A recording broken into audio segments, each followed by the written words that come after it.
July 18th, 1972. So, I mean, you've only been there for a little bit. You were awarded a Distinguished Flying Cross. Can you Yeah. talk a little bit about that story? Does that pop back up into your mind? Oh, yeah, very much. That's a good story, by the way. In fact, I told that story to the 13th and 14th Attack Fighter Squadrons at Masala. The the mission was a MiG cap. We were the second MiG cap in. Uh, Lead was Griff Bailey, Lieutenant Colonel, and Jeff Feinstein in his back seat. Griff Bailey, by the way, 3 years earlier was my Astro instructor at the Air Force Academy. Small world. You never know who you're going to wind up with in the strangest place. Right. But I was flying with another guy, Academy grad, and we were number 2. And in number 3 and number 4 was the ops officer and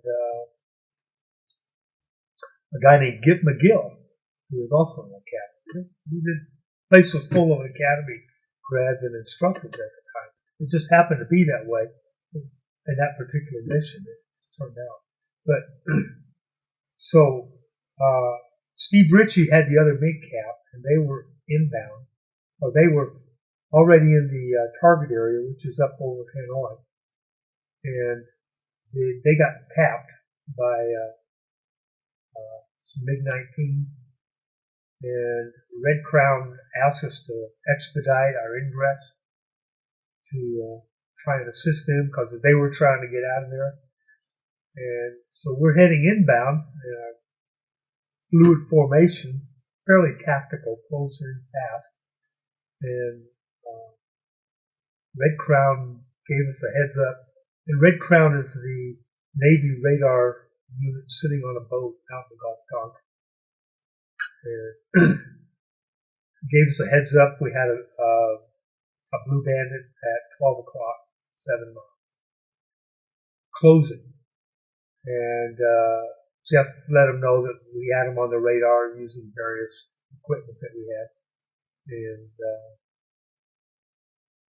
And about that time, Griff Bailey goes, Chevy lead, tally ho, and this MiG was coming right at us. You can't see that on the screen.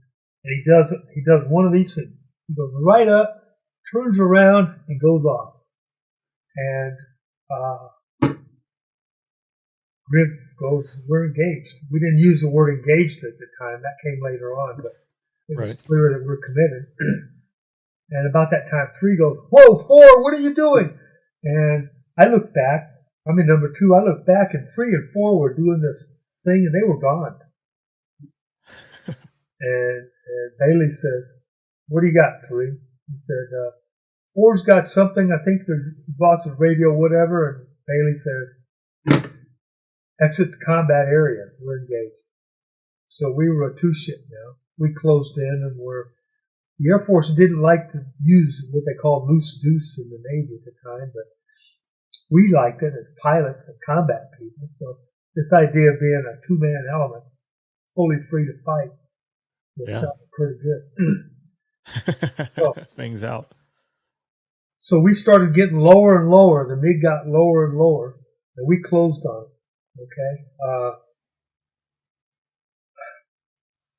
We were doing about 720 knots, and we were probably under 500 feet. And that's why we caught the MiG, because the MiG maxes out at about 690, and it goes unstable. It starts doing Dutch rolls, and that guy was trying to get away so fast. My front seater quick. Yeah, he was the bait. Obviously, you could see. They had used him as the bait. And when his wingman said, hey, we can't do this, I'll tell you what happened later, I'm sure he knew he was dead. As we closed in, my front seater goes, keep checking 6, keep checking 6. And I looked at the airspeed indicator, and I said, there's nothing going to catch us right now. And I looked out, and I could see the MiG. and doing the Dutch rolls, and he was only about probably 2 miles ahead of us. And Okay. Feinstein, in the meantime, and Griff had launched 4 AIM-7s, and one of them just fell off and didn't ignite. One of them just went off to the right somewhere. The other one lit and went, and it was going great, and no kid hit a tree just as it was starting to come up. Hit a tree, and the other one went off and looked like it hit a rice paddy or something. We got accused later on of attacking the dikes, but then I'm sitting there thinking, yeah, gonna get a MiG. They're gonna give us, gonna get a MiG, you know. And Griff Bailey launched that first AIM-9L that he had on the airplane, and that thing just went boom. Oh, jeez. And no kidding, it blew the right wing off the MiG completely. And as the MiG started to roll down into that wing, all of a sudden, the roll on it reversed, the nose came up, and I could see that pilot in. I couldn't see the pilot. I could imagine the guy had just stomped left rudder as hard as he possibly could to try and get that back around. He couldn't see what was missing, you know. And that plane came up like that and rolled and went boom right into the ground. And just a big, you know, there wasn't a big fireball because this guy was out of fuel. You know, it just big splosh went. And that was a day that I got my first DFC. That's incredible. To have that guy and run him down. I could say so. In the Viper, I got to 780 knots, and that was uncomfortable, and that was at medium altitude. I can't imagine running someone down doing 720 knots. I've been faster. Yeah. These times. I won't go that. That's another story. So we go back to the debrief. We had a 2.1 Root Pack 6 mission with a MiG kill, the shortest one I think in the history of the war. And we go back and of course 3 and 4 come in and sit down around the word. Griff goes, "What happened, 3?" He said, "Well, I let 4 tell the story." So there they were on the commit, you know, they're doing everything right, and the Wizzo in number 4 looks back up high at about 8 o'clock, and what he's got is 2 MiG-21s on a diving turn coming in behind us while we're going after the MiG. And he calls them out, and the front seater sees them and keys the radio mic, and nothing happens. There's no sound. The radios are dead. No kidding. So he goes into full afterburner, and they did it.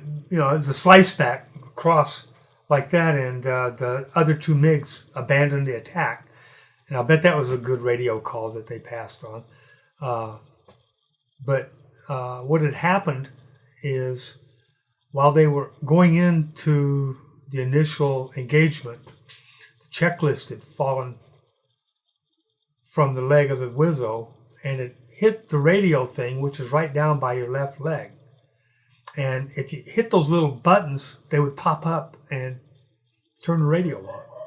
A sharp guy, but you know what? He owned up to it. He said, you know, and we all did that. If we screwed up, we owned up to it because it meant maybe you'll save somebody's life next time.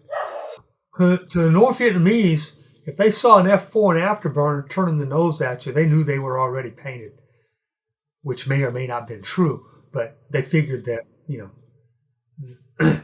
Now, I think, interestingly enough, the way we know tactics now, and I think Americans in that situation, as soon as those, if those had been MiG-21s doing a slice back and coming right at us, you light the burner and blow straight through them and go for leading the other guy. That's the way I think about it. But anyway, so, you know, that was that was what that one was all about.